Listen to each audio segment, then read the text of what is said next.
بسم اللہ الرحمن الرحیم۔ السلام علیکم۔ نامی کوئی بغیر مشقت نہیں ہوا، نامی کوئی بغیر مشقت نہیں ہوا، 100 بار جب عقیق کٹا تب نگیں ہوا۔ اسٹوڈینٹس، آج ہم علم بیان کی ایک قسم تشبیہ کے بارے میں پڑھیں گے۔ تشبیہ عربی زبان کا لفظ ہے اور اس کے لغوی معنی مشابہت، تمثیل اور کسی چیز کو دوسری چیز کی مانند قرار دینا ہے۔ علم بیان کی روح سے جب کسی ایک چیز کو کسی خاص صفت کے اعتبار سے یا مشترک خصوصیت کی بنا پر دوسری کی مانند قرار دے دیا جائے تو اسے تشبیہ کہتے ہیں۔ مثال کے طور پر، نازکی اس کے لب کی کیا کہیے، پنکھڑی ایک گلاب کی سی ہے۔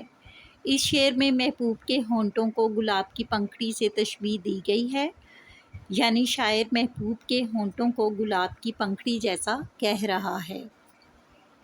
تشبیہ کے ارکان: مشبہ، جس چیز کو دوسری چیز کی مانند قرار دیا جائے وہ مشبہ کہلاتی ہے۔ مثال کے طور پر، بچہ چاند کی طرح خوبصورت ہے۔ اس جملے میں مشبہ بچہ ہے کیونکہ اس کو تشبیہ دی جا رہی ہے۔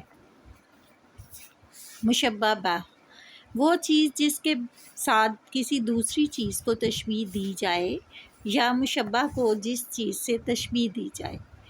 مثلاً، بچہ چاند کی طرح خوبصورت ہے۔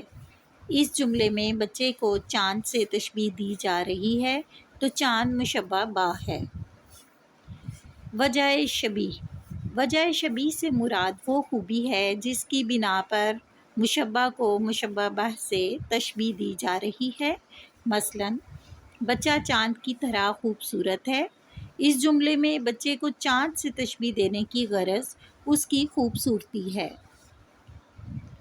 حرف تشبیہ، وہ لفظ جو ایک چیز کو دوسری چیز جیسا ظاہر کرنے کے لیے استعمال ہوتا ہے، حرف تشبیہ کہلاتا ہے۔